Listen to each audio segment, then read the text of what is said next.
All right, test, we good? Okay. All right, thank you everyone for being here. We're very, very excited about this year with the ReliaQuest Bowl, especially because it's our 40th anniversary of a bowl game here in Tampa. We've been called in a few things, but we have a tremendous title sponsor, locally born here in Tampa, ReliaQuest, a global security company that has titled it now for the 4th year and celebrating our 40th bowl game this year. Coach Ferentz, you've seen a few of those. But we're very, very excited about that. We're going to have a great day of weather tomorrow. It's going to be football weather. A little chilly for us in Florida, but great football weather, so we're very, very excited about that. This morning, we have not only two tremendous teams here that's going to put on a great show tomorrow, two very, very talented teams, two top 25 teams, but also we have two of the best coaches in the college game. Coach Ferentz, as most of you know, is set a record for the most wins ever by a Big Ten coach.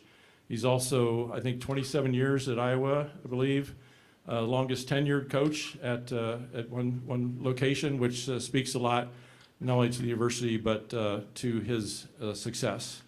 And we also have Coach Lee here, who is the A. Robinson Coach of the Year this year. Tremendous with his resume as well, but just the fact that we have the two fantastic coaches leading these two terrific programs. So we're very, very excited to have them here today. I'm going to ask each of the coaches to make a brief opening statement just on their week here and whatever they'd like to say in regards to the preparation. And then we'll open it up to questions from the media. So as the designated home team, Coach Lee, Vanderbilt Commodores, we'll let you go first. Thanks.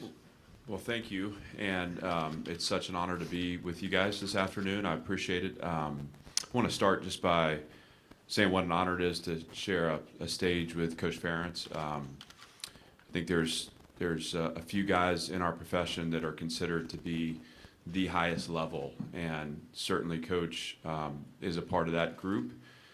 What he's been able to build at Iowa is honestly everything that we want to build at Vanderbilt, including the long-term stability and the sustained success. And we know we have a really tough opponent tomorrow. I think that makes this such an exciting game. I think there's similar DNA strands in both programs. But I just have such a respect for Coach, how he's done it for as long as he's done it, as high a level as he's done it, and done it the right way too. So. Our team is really excited to be here. This is a great next step for our program. And we are grateful to the ReliaQuest Bowl. We're grateful to Jim and the ReliaQuest Bowl staff. This has been an incredible experience for our team. We talk about relatedness being our edge, which means we create a sense of belonging, a sense of community as a team. And to have a week here, to be able to spend this time together has been so meaningful to us. This is Team 5, my 5th team at Vanderbilt, and this has been a really special one. This has been a record-setting team for us, an historic team. And tomorrow is our final climb. And so there will be some sadness in that, just like there are with all endings, but it'll be a great way to celebrate the accomplishments this team has had and the time we spent together. This week in Tampa has certainly been foundational to that celebration. And we're really excited for the opportunity to play one last time. We're healthy. We're excited, obviously, with the exception of Eli Stowers, which we talked about earlier in the week. We expect everyone to be there, ready to go. We've had a good week of prep. And, again, I think what makes this most exciting to us is the opponent we're playing against and how tough and challenging the game will be. But, we know we need to be at our best tomorrow, and we expect to be at our best. And again, excited to share the field with Iowa and Coach Ferentz. So thanks again for having me, and just know how grateful that Vanderbilt is to be here. And, again, thankful to the ReliaQuest Bowl for including us. And hopefully we play at a level that represents how grateful and appreciative we are to be here. Coach Ferentz? Appreciate it, Mike. Thank you. First of all, just, good afternoon. Really excited to be here, like Clark. And it is a great opportunity for both our teams, and I think we're well aware of that. Our first trip was after the 03 season, and a lot of things have changed. A lot of things have changed in college football, certainly. The one thing that hasn't changed is just the experience here. It's been first class all the way. Jim and staff do a great job. Glenn and the folks at ReliaQuest have just continued a great tradition. And on a personal, it was kind of exciting for me just in that not a player on our team had been here before. We weren't here since the 18 season. So it was kind of fun coming down here knowing that our players were going to have a great experience. And everyone I've talked to has just thoroughly enjoyed it. So appreciative of that, and just, kudos to everybody involved with that. Bowls, just say a word about that too, just talking about changes, more and more with each year. You talk about, the value, you hear talk about the values of bowls and, how much does this game mean, all that kind of stuff. And I just, it just makes me shudder a little bit in that, I still think it is special. Maybe I'm outdated a little bit, but every opportunity a team has to compete is special. And when you get the chance to play in a bowl game where you're together for another month as a team, you get one more chance to compete together and stay in a really nice city, in a really nice place, and get treated really well.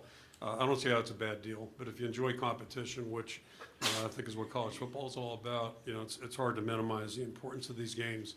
So we're just absolutely thrilled to be here, and as much as the playoff system continues to change and all that, I'm pretty sure one thing at the end of the day, there's only going to be one champion, no matter how many teams we invite to the dance, all that stuff. So, if that's your sole goal, which, we all start that way, obviously, but there's a lot more to what's going on in football than that.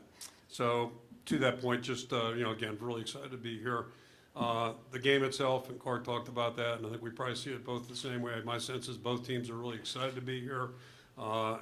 Very few people opting out of the game in this game, which is also another trend. I go back a couple years ago, we had one of our best players, Sam Laporta, opting in, coming off a knee surgery, had a scope late in the season. He fought his ass off to get back in and play up in the Music City Bowl, and I think that's more of the type of player we tend to have is guys that like to play and want to get out there and compete. So I think you're looking at two teams that are really going to work hard and have worked hard. They've earned their way here. And when you look at Vanderbilt, just what an outstanding job they've done.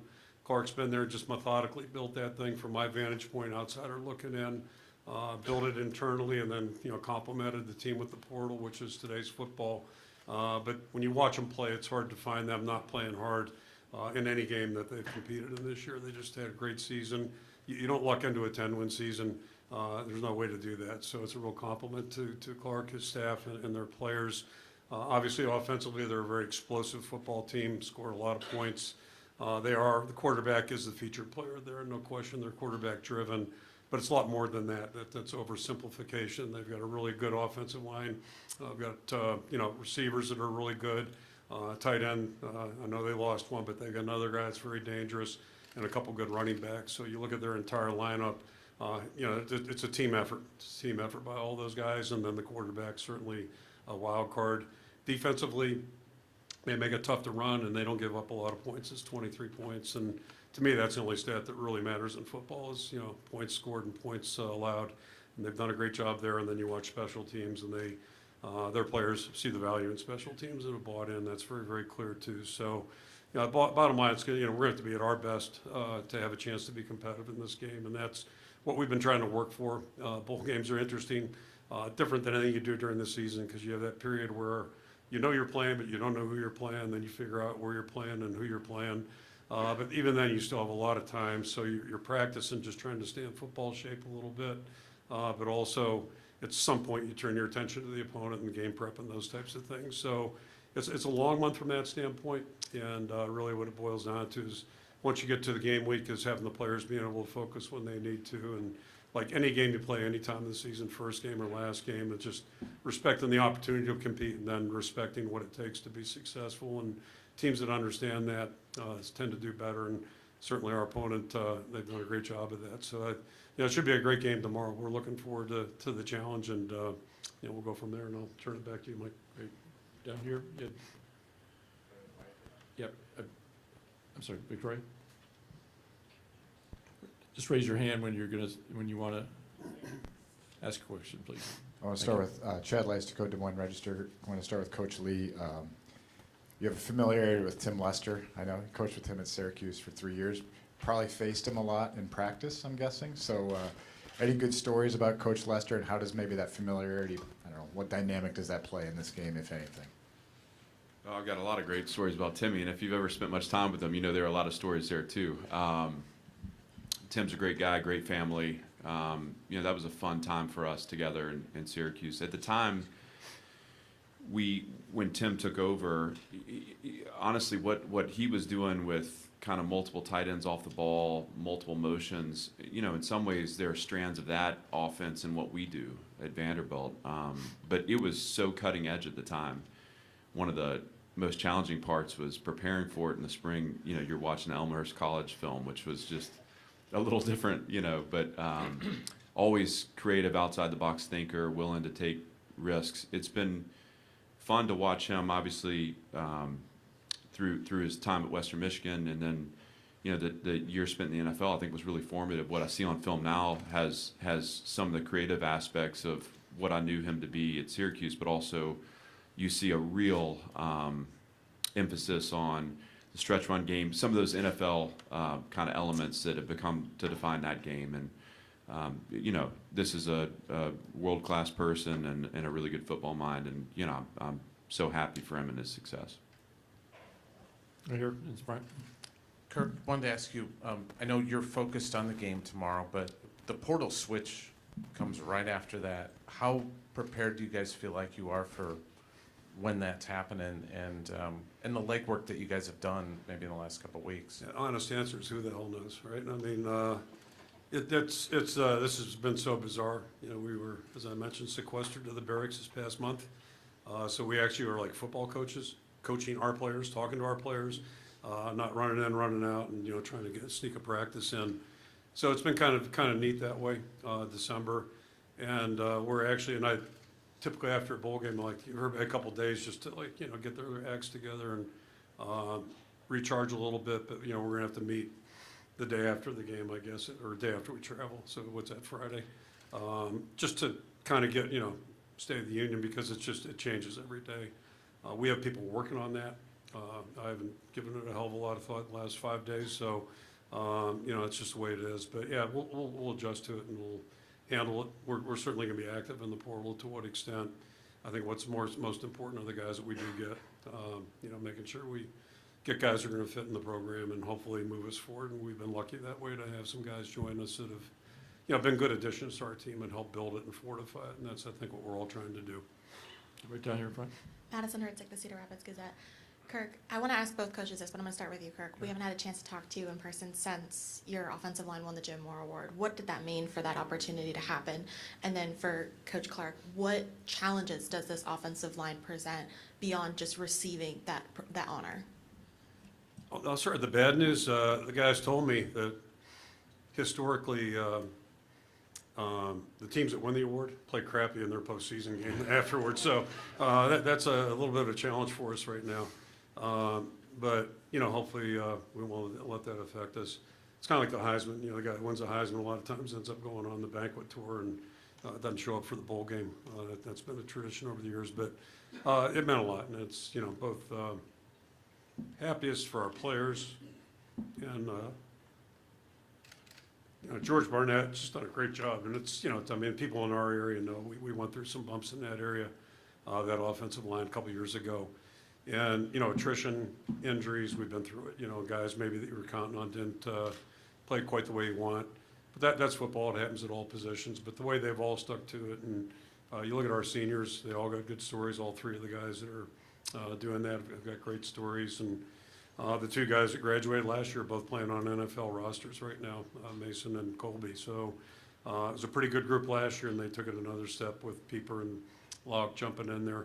But we're going to have another challenge Friday. The season's not over. I say Friday. Whatever the hell did. To me, it is Friday. Tomorrow's game day, so I've got myself brainwashed there. But anyway, it's going to be a hell of a challenge for us, and we're going to have to play well. These guys, make it tough on you. Yeah. Right here in the second row. For both coaches, and a little bit of a lighter question. There's a plethora of sports movies out there, and there's a bunch of actors playing real-life coaches. If someone had to play you, Coach Ferentz, I'm seeing Tommy Lee Jones, and Coach Lee, I'm seeing Billy Bob Thornton, minus the hair, of course. But who would you have in mind to play you if the film came out? I do know who they both are, but have not watched a movie in a long time, except for ones that are like, old-time movies. So, yeah, that's one I haven't given thought to, but I'll leave that to the people who do that to figure that out. Yeah, I was thinking Brad Pitt, honestly. I don't know.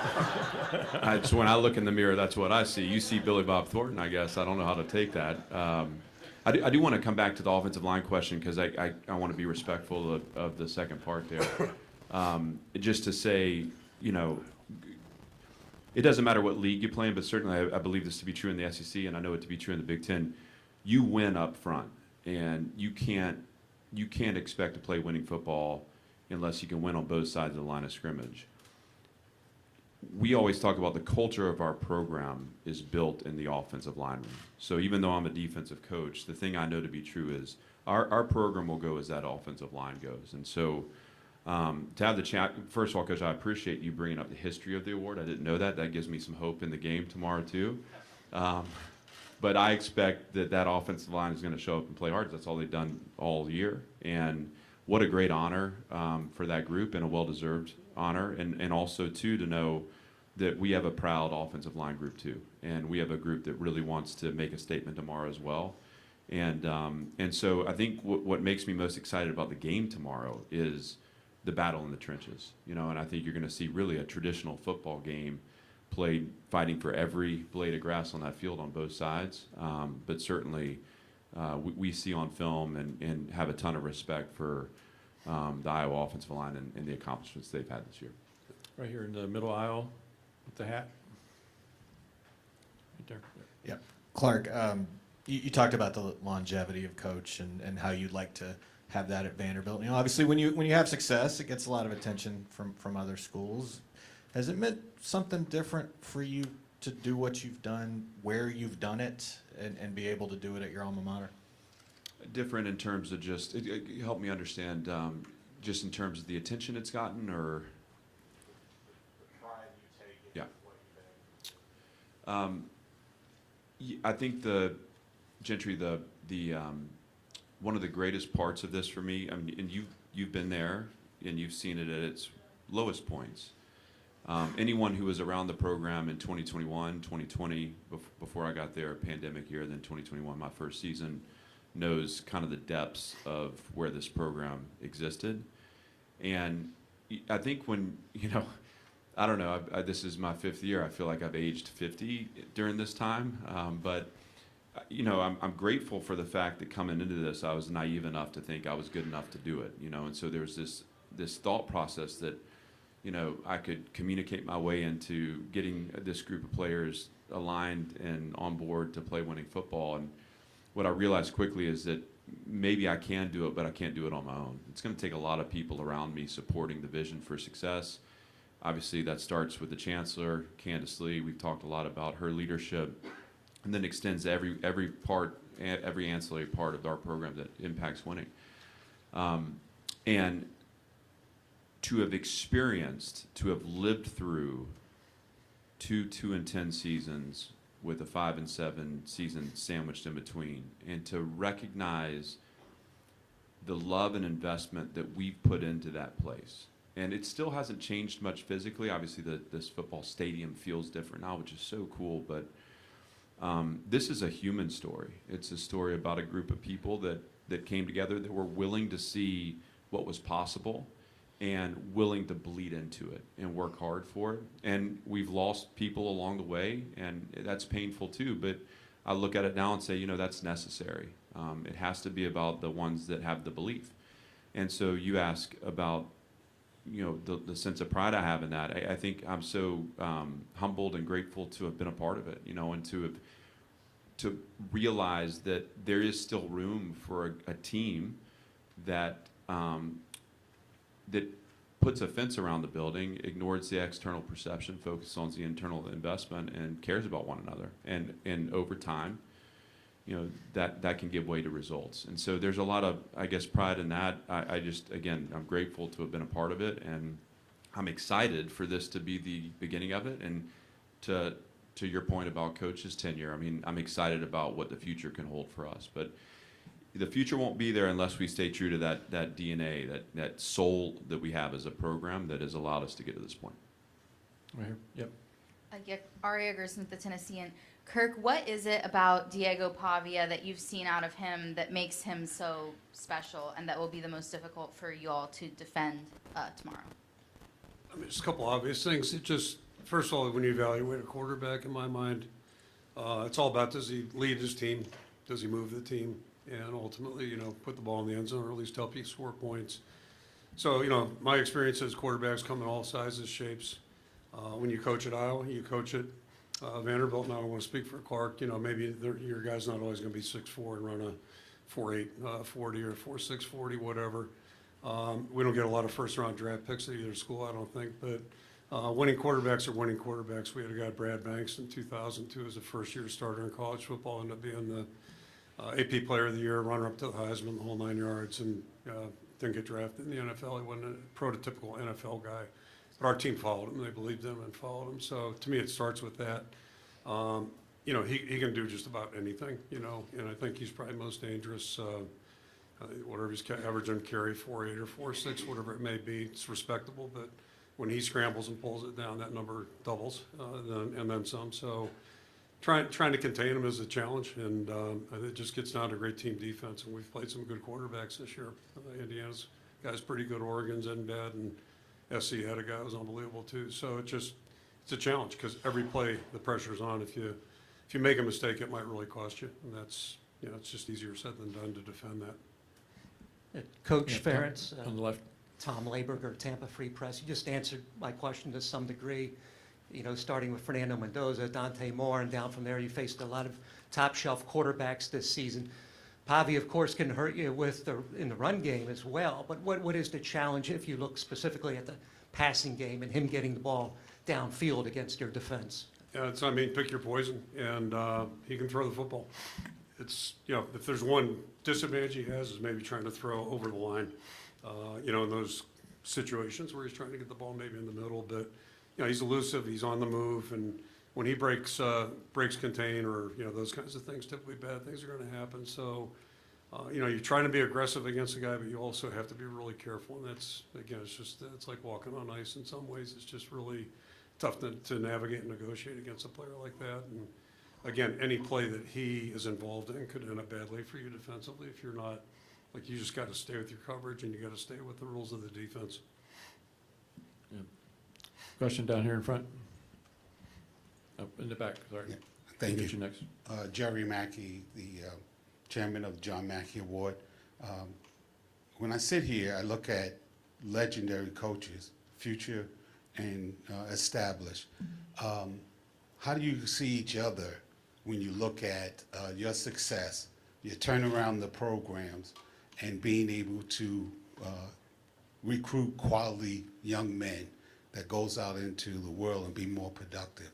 So what I'm saying is that we have a young, up-and-coming coach, and then we have a seasoned coach that has been there and have been through the wars. How do you see each other, similarities? Is it the secret sauce is that you have great tight ends that come to your school? Well, you know, one of the things that I think every place is a little different. Every coach is a little different. It's so important as a coach to stay within your personality. You know, I mean, and the coaches I have the most respect for are the ones that, you know, have a commitment to the foundational aspects of good football. You know, what it looks like to play good football, and there's an intensity, there's a physicality to that, and so I'll never be Coach Ferentz because we can only be who we are. But boy, do I admire the identity that his program plays with, and I think, you know, obviously the tight end position becomes important at both places. And has been featured in both places, and yet, what I believe to be true about sustaining and building a winning environment is when you have identity and you stay true to that, it serves as filtration for the people that want to come into your program. And I think if you look at our rosters, that there is a difference in how we built our teams. I do believe there's a common thread in the fact that both teams play with spirit and identity. And to me, that starts with a commitment to being true to who I am and making sure that in the recruiting process, it's less about trying to convince someone to come be a part of it. It's more about being authentically who we are, being genuine, genuinely who we are, and allowing that to either draw someone in or communicate to them that they need to go somewhere else. And I think that would be, again, when I watch Kirk's team play, and when I think about it, and again, this starts with looking at his coaching staff. I mean, the first day I sat down and looked at the years invested at Iowa among his staff, I thought, my God, is this different? This looks different than any other program in the country. And then you look at their team and you realize how many of their players have been developed through 3, 4, and 5 years in that program. That looks different. And what you see in results then is a commitment to exactly who they are, an awareness of what their identity is, and I believe that they let that speak for itself and it draws right people in. I hope the same will be said about Vanderbilt as we continue to search for consistency and results.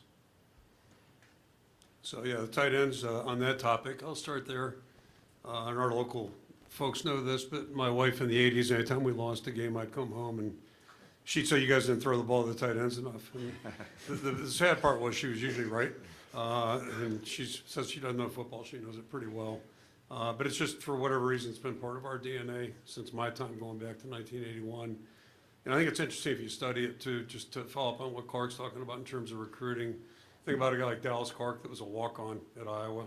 George Kittle was going to Weber State, and we recruited him only because I coached his dad in 1981. I also knew his mom was a great basketball player. That's where the athletic genes come from. But he developed later after he got drafted, I think 5th round. And that's about what he was, but he's obviously grown since that time. Sam Laporta, we almost didn't take. That's how smart we were. So we've had a lot of guys. TJ Hawkinson was on the scout team his first year, the entire year. And then after 2 more seasons, was the 8th pick in the draft. Noah Fant was heavily recruited. We don't get many guys like him. He could run like that back then, still runs really well. So it's like, there's a lot of different stories with every guy, but it's about getting the right guys in your program. And I think that's how we have to recruit. We can't have a, mandated like 6'5", you gotta be 6'5", whatever board, because it'd be pretty, all those guys go to Michigan, Ohio State, and, we'd be playing with nobody. So you have to try to look beyond. You have to try to look beyond. And then just talking about, Clark, and again, I'm an outsider just looking, just like he's looking at our stuff. One thing I really admire, he just referenced he went through a couple 2-win seasons, and I know our first 20 games, it was like a body count every time we lost a game. Hawkeyes are now 2-19 under Ferentz, 2-20, and that's who we were for that first 20-some games. And unfortunately, I'm the old guy in the room here. Going back to who should play me, I was thinking about maybe Clint Eastwood in The Mule. Was he like 97 in that movie? That could be me. So anyway, and he said that movie, I think his best line was, the only people who won't live to be 100 are the people who are 99. So hopefully I can identify with that someday. We'll see. But it's just it takes time to build a program, and not everybody understands that. I'm looking around right now. I'm just horrified what I see in terms of decision making across the. And it's not going to change. Like, I'm not naive. I get that. I feel fortunate. I feel bad because I got 3 kids in the family business, 3 boys, and I just worry about the world in front. Because what can end up happening, you just start chasing the wrong things, and that's a shame. It's a shame, but. It takes an administration, it takes people that understand, like it takes time to build things that are going to be sustained and last. And the other part of that equation, not every day is going to be a good day, and not every season is going to be a great season. So can you weather that and correct problems instead of like just, throwing everything out and trying to start over again? But that, you talk about old-fashioned thinking, that's where it is. But I'm stubborn, that's one of my better qualities probably. Yeah, right down in front here. Hey, Kirk. We normally talk to you 4 days before a game. Obviously, we catch you here 24 hours before a game. And you've often said, whether you sleep well at night on Friday, depending on how you guys practice this week. So do you feel like the way you guys have prepared for this particular game, you're going to sleep well tonight? Put me on the hot seat there. So, yeah, that's what I was alluding to with the month. The bowl game month is weird. So you're happy some of the time, you're not happy some of the time. And then, coming off our first real work day, Tuesday practice today or this week, I just felt miserable, quite frankly. But then you get back and you watch the tape, and it's one of those old axioms: never is bad or never is good. It was actually a decent workout. And then we got better the next day.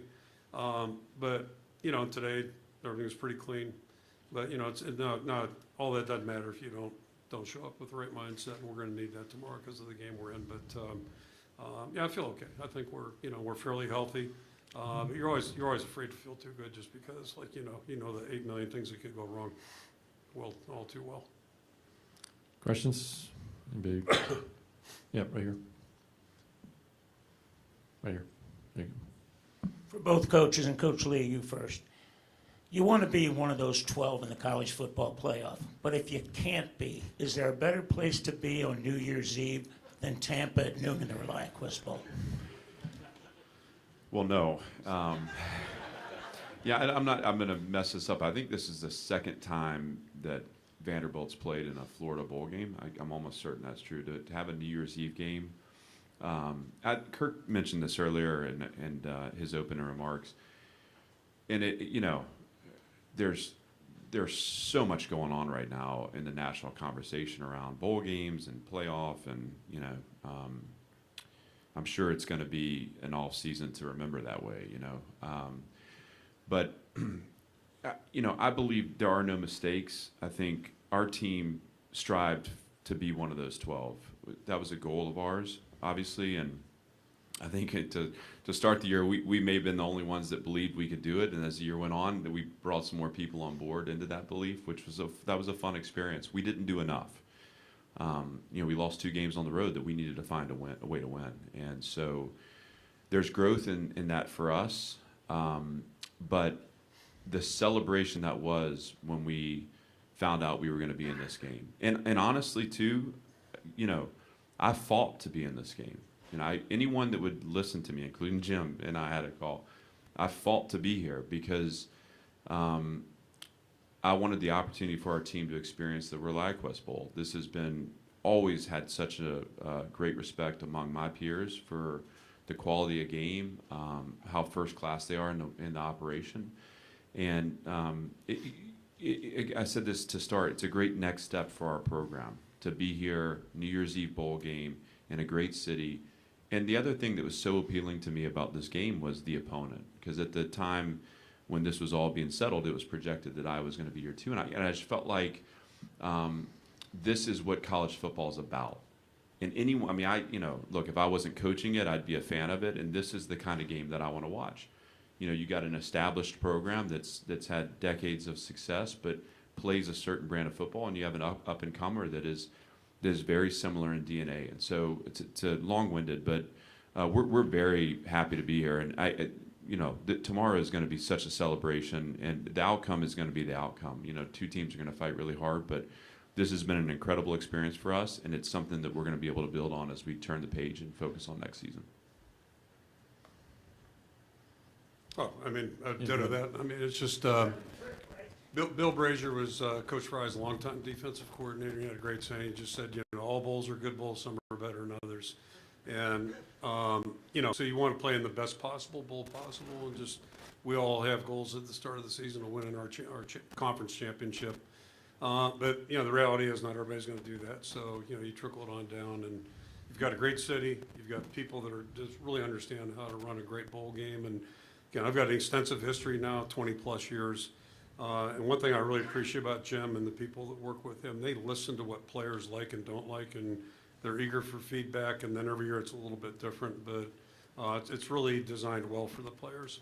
And you're in a great city, just everything about it's A+, so we're really, really, and as Clark said, typically you got a good matchup of 2 really good teams, and I think that's the case. And I'm a little biased, but I think this is probably going to be one of the more interesting matchups there is. You got two really good quarterbacks, both seniors, that have been really impactful with their programs, but 2 really good teams just competing. In the back there. Hi, Kirk. Jonah Krell with WQAD. Throughout the season, you've talked about how proud you are of this team to just continue to push forward amid some of these tough losses. For you personally, what would it mean for you to see your team get a win over a ranked team and finally get over the hump? It'd be great. Just kind of, it's just, first of all, there's no bad thing about winning your last game. All right, playing a bowl game and winning is just, it's night and day. And I told our guys at the front end of the month, I've been to a lot of bowl games now in my career. And really what it gets down to is if you win, that's great, and if you lose, it just stinks. You know, it's about as simple as that. My wife pointed that out about 35 years ago. That's just how football is. It's what it boils down to. But it'd be a really fitting end for our team, you know, and I'm not saying we're the most deserving because that's, you know, not accurate, but our guys are deserving. I know Clark feels the same way about his group, and that's because of the way they've approached the season. And I think both these teams have really just, you know, played really well all year long. That's why it'll probably be a really hard-fought contest, and, you know, a lot of variables that go into it. But it'd be really meaningful to win, and just I'd be happy for our seniors. You know, we both have strong senior classes that way too, so you want them to leave on a really positive note. Also in the back there and down below.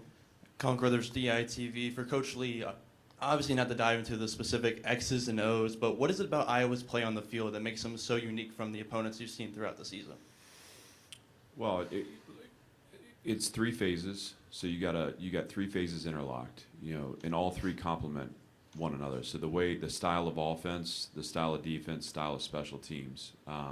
So it's clear that there's a plan to win, and each 3 of the phases are doing their part in that plan to win. The patience they play with, the field position game they play. It's like almost like, you know, the slow constricting that you see like on a boa constrictor, just squeezing the field position battle out and then finding ways to shorten the field. And when they get the ball in the red zone offensively, they're among the best in the country. And so it's like very intentional to design that way. And that is, I mean, that's really hard. A lot of times you play teams that have very specific strengths and then also very specific weaknesses. But it seems that the team is designed and the game plan is designed to maximize the strengths and then obviously complement the weak parts. But all that's great. I think the thing that stands out most to me when I watch the film is how hard they play. And I mean, that's all 3 phases. These guys care a lot. I mean, again, I talk identity as a program and those DNA strands that I think are similar. And I hope that when people watch us play, that they see a team that plays hard in all 3 phases. But what I see on Iowa's film is unique. And so you have a really smart design, a really complementary design, and then you have a group of players that really care a lot about what they're playing for. And that shines through when you watch them. All right, thank you very much, coaches. We're going to ask you to stay here for a moment, and we're going to bring up Brian Murphy, the founder and CEO of ReliaQuest, to make some special presentations.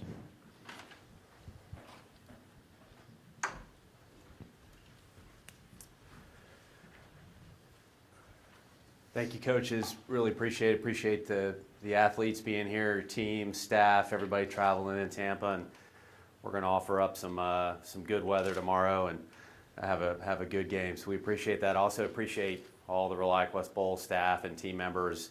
You hear it over and over. What a great week that you put on, great month that you put on from the contract signing through to finish. And as a founder and CEO, really proud to be partnered with this organization. You know, Jim gets a lot of credit for the ReliaQuest Bowl, which is deserving. But really, John is the one that needs to get more credit, his son. You know, I came in here 4 years ago, a rookie. I can talk about cybersecurity in front of a microphone all day long. And John really gave me the tips and tricks to how to be the CEO and the chair of the bowl. So I appreciate John and the role that he plays. It's a family. As we say at ReliaQuest, it's a team sport. It's a family sport there. You know, ReliaQuest, a lot of talk of change in football. I couldn't imagine what the programs are going through and just the timelines move around. And, you know, in cybersecurity and technology, we're going through that change as well. We do all the time, but artificial intelligence is driving a level of change we've never seen before. And when your software runs in every product that you depend on day in and day out, an airline you fly on, and banking app that you use, and your product is the first, second, third, and fourth line of defense against attackers that are leveraging AI, you care a lot about AI. And I'm proud about the investment and innovation that our teams have made to allow us to be one of the leading AI cybersecurity companies in the world.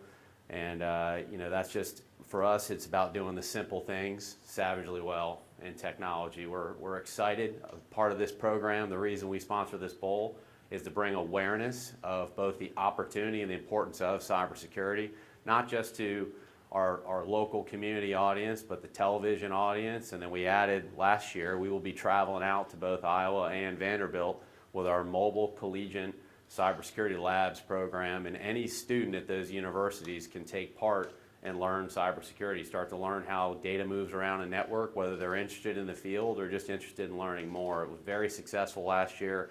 Look forward to coming out to both your campus and starting to spread that awareness. And I say it every year, but don't click on anything you don't trust. That's my cybersecurity advice that I give you here. We wanted to do something a little different. We have a thing at ReliaQuest. We say security is a team sport. We talk about it all the time. We can't protect our customers if they don't work with us, and we have to work with them. And it's about being world class in the moment, being where our feet are, and keeping the main thing from a threat perspective. And so when we thought about sponsoring the bowl game, it was important for us to pass a little bit of our identity on into this program. We created the Make It Possible award, and we say our job at ReliaQuest is to make security possible. It doesn't matter how hard it is, we're here to do hard things. And so we wanted to give the teams an opportunity to look at, as a player's vote for their own player, and just as a team decide who their Make It Possible player of the year was. And for us, that's about attitude, energy, and effort. Who brings that day in and day out. Doesn't matter whether you're going to be a top NFL draft pick or this might be your last game. It's just who brings that in the team. And we all know in our respective areas who those team members are. And we wanted to bring a little bit of our culture here at ReliaQuest into the ReliaQuest Bowl. And so I want to welcome up the winners. First, join me in congratulating our Make It Possible Award recipient from Iowa, tight end. We're hearing a lot about tight ends today. Tight end, Hayden Large. According to his teammates, Hayden was selected due to his many contributions to Iowa football, the University of Iowa, and the Iowa City community, a selfless individual who is always accountable to his team and to his teammates. Hayden has demonstrated the tough, smart, physical, and together characteristics that every Hawk strives to emulate on a daily basis. Congratulations, Hayden. I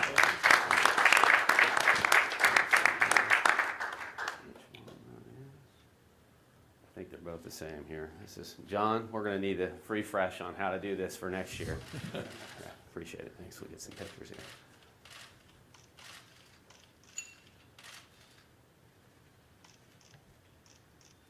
Great.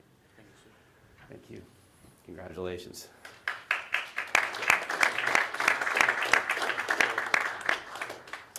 Next, join me in congratulating our Make It Possible Award recipient from Vanderbilt, cornerback Mustafa Dinet. According to his teammates, Mustafa is the definition of making it possible. His infectious personality and energy set the tone for the Vanderbilt program. He shows up with purpose, effort, and unselfish mindset that makes everyone around him better. The fact that his hometown celebrates Mustafa Day speaks volumes about the impact he has on people, and it's the same impact he has in the locker room. He does the things that don't always get noticed outside the building, but they're essential to our success. Congratulations, Mustafa.